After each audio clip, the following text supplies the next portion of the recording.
Hello friends, आप देख रहे हैं आपका चैनल शेयर बाजार विद आयुष और बात करते हैं बाजार के ऊपर स्पेसिफिकली जो पूरी वॉर चल रही है और आगे कौन कौन से स्टॉक्स में इसका असर हमको देखने को मिलेगा और आज जो गिरावट हुई है उसके बारे में। आज भी दोस्तों जो बाजार था वो डेफिनेटली काफ़ी ज़्यादा ऊपर नीचे हुआ, लेकिन ये था कि हाँ गिरावट देखने को मिलेगी और एग्जैक्टली वही देखने को मिला। लग रहा था कि रिकवरी आ सकती है, बट बाजार बंद होते होते 19,512 पर बंद हुआ है, जो ऑलमोस्ट 141 पॉइंट्स का एक फॉल होता है जो आज हमको बाजार में देखने को मिला है। तो बाजार ओवरऑल गिरावट में ही बंद हुआ है।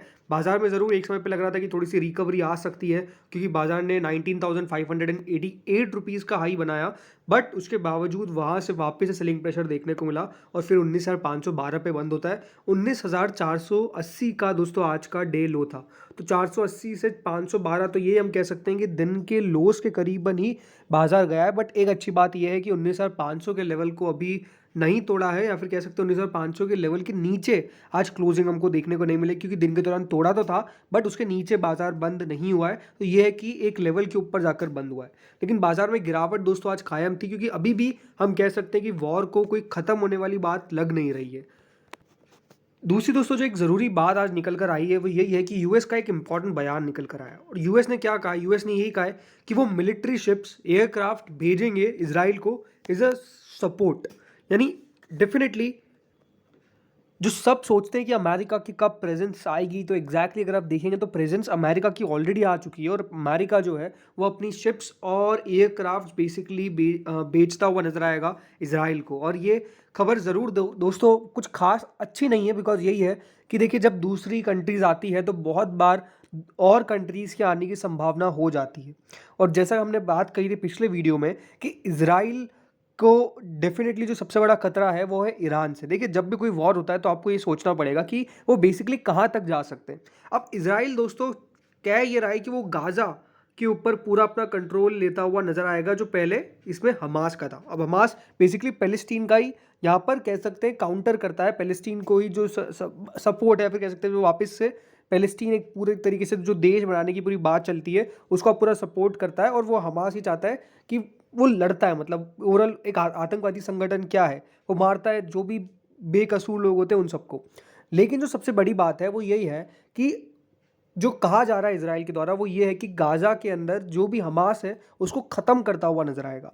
लेकिन यहाँ पर एक बात इंपॉर्टेंट है कि अगर दोस्तों ईरान सपोर्ट कर देता है और ज़्यादा बढ़ जाता है ये वॉर, तो ये एक बड़ा प्रॉब्लम क्रिएट कर सकता है पूरी वर्ल्ड के लिए। बिकॉज अनडाउटेडली अभी आज आपने देखा जो ब्रेंट क्रूड के दाम थे वो आज बढ़ते हुए नजर आ गए, बिकॉज ऑलमोस्ट 4% से ज़्यादा दोस्तों आज ऑयल के प्राइसेस में बढ़ोतरी देखने को मिली है। और इसमें ब्रेंट क्रूड ऑलमोस्ट $4.18 या फिर 4.94% तक बढ़ा था, जो ऑलमोस्ट $88.76 प्रति बैरल के प्राइस तक चला गया था। वहीं अगर आप देखेंगे जो इंटरमीडिएट क्रूड है वो $87.02 तक चला गया था प्रति बैरल, जो ऑलमोस्ट 5.11% ऊपर होता है। तो इस प्रकार की दोस्तों जो तेज़ी है वो ब्रेंट क्रूड में देखने को मिली, यानी कच्चा तेल फिर से वो कहते हैं ना उबाल मारता हुआ नजर आ रहा है। और ये कच्चा तेल $100 के पास जा सकता है नहीं जा सकता है, ये पूरा दोस्तों ये वॉर डिपेंड करेगा कि वॉर किस तरीके से हो रहा है। और ये बात ध्यान रखिए कि इसका सीधा सीधा इफेक्ट हमारी इंडियन कंपनीज के ऊपर पड़ता हुआ देखने को मिलेगा। और उन 5 स्टॉक्स के बारे में तो हम बात करेंगे ही करेंगे, लेकिन जो सबसे इंपॉर्टेंट है वो है अमेरिका के मार्केट्स। अमेरिका के मार्केट्स किस तरीके से आज बिहेव करते हैं ये देखना काफ़ी दिलचस्प होगा, क्योंकि एक बहुत बढ़िया सेशन हमने फ्राइडे का देखा था अमेरिकन मार्केट्स का। लेकिन अभी अगर आप देखेंगे तो डाउ फ्यूचर्स ऑलमोस्ट 130 अंक से ज़्यादा 130 पॉइंट से ज़्यादा नीचे चल रहे हैं। और डाउ फ्यूचर्स का अगर आप चार्ट देखेंगे तो सिंपल आप नोटिस कर सकते हैं कि गिरावट देखने को मिली है, और गिरावट अभी लगातार जो है वो बढ़ती हुई तो देखने को मिली है। पर आज कितना नीचे दोस्तों अमेरिकन मार्केट्स ओपन होते हैं ये एक देखने वाली बात होगी। अमेरिका में भी डेफिनेटली इसको लेकर एक टेंशन क्रिएट है, बिकॉज अमेरिका भी नहीं चाहता है कि कोई एक और फ्रंट खुल जाए। जैसे कि आपको पता ही है कि रशिया और यूक्रेन का वॉर चल रहा है, और अमेरिका को भी पता है कि देखिए उनके यहाँ पे भी काफ़ी सारी खुद की इंटरनल प्रॉब्लम्स है, और वो इंटरनल प्रॉब्लम्स को अमेरिका खुद भी झेलता हुआ नजर आया। जैसे कि आपको पता ही है, भले वो इन्फ्लेशन हो, भले वो देखिए डेट सीलिंग वाली बात हो, ये सारी प्रॉब्लम्स अमेरिका के साथ भी आपको होती हुई देखने को मिल रही है। और अब अमेरिका नहीं चाहेगा कि वो एक और वॉर में जाकर अपना पूरा का पूरा वहाँ पर ध्यान शिफ्ट करे, बिकॉज अमेरिका के अंदर भी दोस्तों इलेक्शंस होने वाले हैं, और अनडाउटेडली हमारे यहाँ पर भी इलेक्शंस होने वाले हैं। अब जैसे मैंने कहा था 5 स्टॉक्स के बारे में बात करेंगे और उनका कैसे कैसे यहाँ पे कनेक्शन है इन पूरी खबर से, इसके ऊपर चलिए बात कर लेते हैं।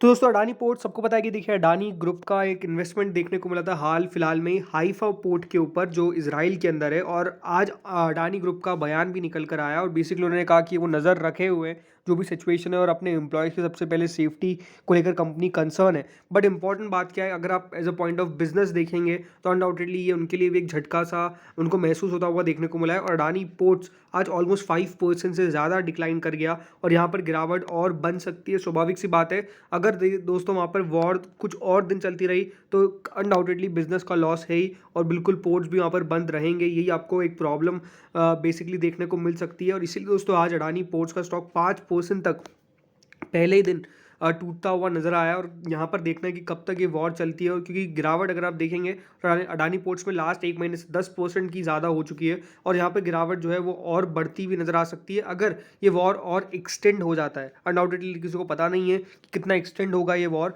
बट अभी जो पहला स्टॉक है जिसके ऊपर आपको नज़र रखनी है वो मैं कहूँगा जिससे दूर रहना है हाल फिलहाल के अंदर। बिकॉज जब तक दोस्तों सिचुएशन कंट्रोल में नहीं आ जाती है, एक न्यूट्रल सिचुएशन क्रिएट नहीं हो जाती है, तब तक ऐसे स्टॉक से तो खास तौर पर बचे जहां पर एक दिक्कत है। हाँ ये है कि अगर आपका विचार लॉन्गर टर्म का है तो अनडाउटेडली एक बहुत बढ़िया अपॉर्चुनिटी हो सकती है अच्छी कंपनीज के अंदर। बट अगर आपका व्यू शॉर्ट टर्म का है तो बिल्कुल उन स्टॉक से आपको बच के रहना चाहिए। तो पहला कंपनी तो अडानी पोर्ट्स होने वाला है।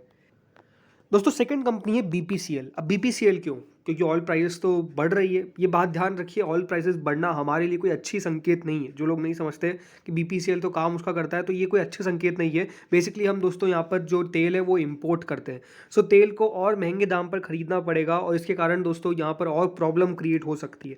क्योंकि अभी अगर आप देखेंगे तो आज 2% से ज़्यादा टूटता हुआ नजर आया, भले वो बीपीसीएल हो, भले वो आईओसी हो, भले वो एचपीसीएल हो, भले वो महानगर गैस हो। ये सारी जो ऑयल एंड पेट्रोलियम कंपनीज है उनके लिए एक मेजर प्रॉब्लम हो सकती है। बिकॉज ऑलरेडी दोस्तों ये थोड़े से लॉसेज में चल रही है और यहाँ पर और लॉस भी आ सकता है। क्यों? बिकॉज दोस्तों जैसा मैंने कहा था आपको कि इलेक्शंस हमारे यहाँ पर भी होने वाले हैं और गवर्नमेंट कतई नहीं चाहेगी कि पेट्रोल डीजल इन सब की प्राइसेस में और बढ़ोतरी वो देखे। बिकॉज अगर इसके अंदर और बढ़ोतरी देखेंगे तो आपको पता ही है, देखिए एक नेगेटिव इमेज से क्रिएट होना चालू हो जाती है और अनडाउटेडली इसके ऊपर सरकार का भी फोकस रहेगा। बट हाँ वो दूर की कौड़ी है। मैं ये कहूँगा जो खास इंपॉर्टेंट बात वही है कि अगर दोस्तों कच्चा तेल बढ़ता है तो ये तो अनडाउटेडली एक सबसे बड़ा नेगेटिव इफेक्ट होता है पूरे शेयर बाजार के ऊपर। और शेयर बाजार के ऊपर जब नेगेटिव इफेक्ट होता है तो अनडाउटेडली स्पेसिफिकली जो कंपनी उससे प्रभावित है वो तो और गिरना चालू कर देती है। तो बीपीसीएल एक ऐसा स्टॉक रहेगा जिसके ऊपर दोस्तों और गिरावट संभव है, इसमें कोई दोहराए नहीं है। रीज़न सिंपल आपको बता दिया है कि कच्चा तेल की प्राइसेस में इंक्रीज देखने को मिल रहा है। ऑलमोस्ट $87 के पास आज कच्चा तेल चल रहा है और ये देखना कि कितना और बढ़ सकता है इस पूरे हफ्ते के अंदर। क्या $95 के करीबन जा पाएगा? ये डेफिनेटली हमको आने वाले दिनों में देखने को मिलेगा। दोस्तों अगली कंपनी आती है टाटा पावर। अब टाटा पावर क्यों? देखिए ऑयल से सीधा इंटरकनेक्टेड है एनर्जी। अब एनर्जी क्राइसिस के ऊपर दोस्तों सारी बातें चलना चालू कर देगी। बेसिकली हम ये कह सकते हैं बिकॉज दोस्तों अगर ओपैक ऑयल कट कर देता है तो अनडाउटेडली एनर्जी क्राइसिस एक इम्पॉर्टेंट इवेंट है जो प्लेस कर सकता है। इसलिए टाटा पावर के ऊपर भी दोस्तों नज़र रखनी पड़ेगी बिकॉज आज ऑलमोस्ट 3.65% गिरा है। और देखिए टाटा पावर की गिरावट की वजह सिंपल है कि जो भी दोस्तों एनर्जी रिलेटेड कंपनीज है, भले वो टाटा पावर हो, अडानी पावर, जो भी दोस्तों एनर्जी कंपनीज है उनके ऊपर आप नज़र रखिए। बिकॉज यहाँ पर जैसे जैसे देखिए तेल महंगा होता है और इलेक्ट्रिसिटी के ऊपर भी फोकस करना पड़ेगा और वो भी महंगी हो सकती है। उस प्रकार की पूरी चीज़ें होती है। स्पेसिफिकली एनर्जी क्राइसिस की मैं बात कर रहा हूँ। सो आज 249.30 पे स्टॉक ने क्लोजिंग दी है, ऑलमोस्ट ₹10 के आसपास शेयर गिरा है। और यहाँ से और देखने की कितना गिरावट संभव है टाटा पावर के ऊपर। लग रहा था कि एक अच्छा मूव आ सकता है, बट ओवरऑल अगर अब देखा जाए तो स्टॉक पिछले एक महीने में अब ऑलमोस्ट 8.31% डाउन करेंटली चल रहा है। तो देखना है कि और कितनी गिरावट यहाँ पर आपको देखने को मिल सकती है। जब भी दोस्तों अब वॉर लाइक सिचुएशन होती है तो सबसे बड़ा इफेक्ट आता है बैंकिंग सेक्टर के ऊपर और वही देखने को मिल रहा है। आज एसबीआई में भी गिरावट देखने को मिली। हाँ बहुत बड़ी गिरावट नहीं थी क्योंकि देखिए भारत वॉर में नहीं जा रहा है, बट ये बात ज़रूर है कि इससे एक पूरे बैंकिंग इंडेक्स के ऊपर असर पड़ता है। एग्जैक्टली आज आपको देखने को मिला, भले वो पीएसयू में गिरावट, आप देखिए पीएसयू बैंकों की बात कर रहा हूँ, आज काफ़ी जोर से गिरते हुए नजर आए। भले वो निफ्टी बैंक हो, यहाँ पर भी आज काफ़ी तेज़ी से गिरावट देखने को मिली। ऑलमोस्ट 1.63% स्टेट बैंक आज नीचे जाता हुआ नजर आया और यहाँ से और गिरावट की एक्सपेक्टेशंस क्या कर सकते हैं? हो सकता है कि थोड़ी बहुत और गिरावट हो, बट देखना ये कि कहाँ तक स्टॉक मैनेज कर पाता है। ज़रूर हाल फिलहाल में देखा जाए स्टॉक के अंदर तो थोड़ा एक कंसोलिडेशन सा देखने को मिला है। ₹600 के लेवल को स्टॉक क्रॉस नहीं कर पाया है, बट यहाँ से और कितना गिर सकता है और आई थिंक एक अपॉर्चुनिटी क्रिएट हो जाएगी, इसमें कोई डाउट नहीं है। अगली कंपनी दोस्तों रिलायंस है। अब रिलायंस को पिक करने का एक कारण तो ऑयल एंड गैस अनडाउटेडली है ही है, लेकिन दूसरी बात ये भी है कि जिन कंपनीज़ के अंदर दोस्तों ज़्यादा फॉरेन इन्वेस्टर्स की बाइंग रहती है, उनको पकड़ना ज़रूरी होता है, क्योंकि ये बात ध्यान रखिए, फॉरेन इन्वेस्टर्स का पैसा डेफिनेटली इन कंपनीज़ के अंदर काफ़ी ज़्यादा आता है। लेकिन दोस्तों जब भी वॉर लाइक सिचुएशन होती है तो एक इंपॉर्टेंट चीज़ होती है, वो है कि दोस्तों रिस्कियर एसेट्स में पैसा नहीं जाता है। और कहाँ जाता है पैसा? पैसा जाता है सेफर बिट्स के अंदर, और स्पेसिफिकली मैं कह सकता हूँ इसमें गोल्ड। देखिए सोना बढ़ता है जब ऐसी चीज़ें होती है, सोना, चांदी, ऑयल, ये सब में आपको देखिए बड़ा बढ़त देखने को मिलती है, और वो एग्जैक्टली आज देखने को मिला भी है। तो स्पेसिफिकली रिलायंस को पिक करने का मतलब यही है कि हाँ, अगर गिरावट मिलती है तो इसको लॉन्ग टर्म के हिसाब से अपने पोर्टफोलियो का हिस्सा बनाइए। बट ये है कि थोड़ा वेट करके फिर बाइंग करने के बारे में विचार करिए, जस्ट बिकॉज यहाँ पर आज भी गिरावट देखने को मिली, स्टॉक अपने दिन के लोएस्ट स्तर पर आज बंद हुआ। ऐसा नहीं कि कोई यहाँ पर रिकवरी देखने को मिली। रीज़न क्या है? रिकवरी आती भी नहीं, बिकॉज डेफिनेटली दोस्तों जब कंपनी खुद ऑयल एंड गैस से बिलोंग करती है अपना बिजनेस, तो अनडाउटेडली यहाँ पर भी आपको एक इफेक्ट देखने को मिलेगा। लेकिन ये है कि हाँ, लंबे समय के अंदर ये कंपनी इन अगर थोड़े बहुत और नीचे लेवल्स पे मिलती है तो वो एक अच्छा बेट हो सकता है। बट हाँ, ये है कि इसके ऊपर भी आप नज़र रखें और गिरावट बन सकती है। तो इस वीडियो में दोस्तों इतना ही था। होपफुली आपको वीडियो बढ़िया लगा होगा। ठीक है, जिन भी स्टॉक्स के बारे में हमने बात करी है वो जस्ट एक एग्जाम्पल पर्पज पे है। बाइंग करना ना करना ये आपके ऊपर है। तो आप जो भी डिसीजन ले अपने फाइनेंशियल एडवाइजर से कंसल्ट करके सबसे पहले ज़रूर ले। इस वीडियो में इतना ही था। Thank you friends for watching this video.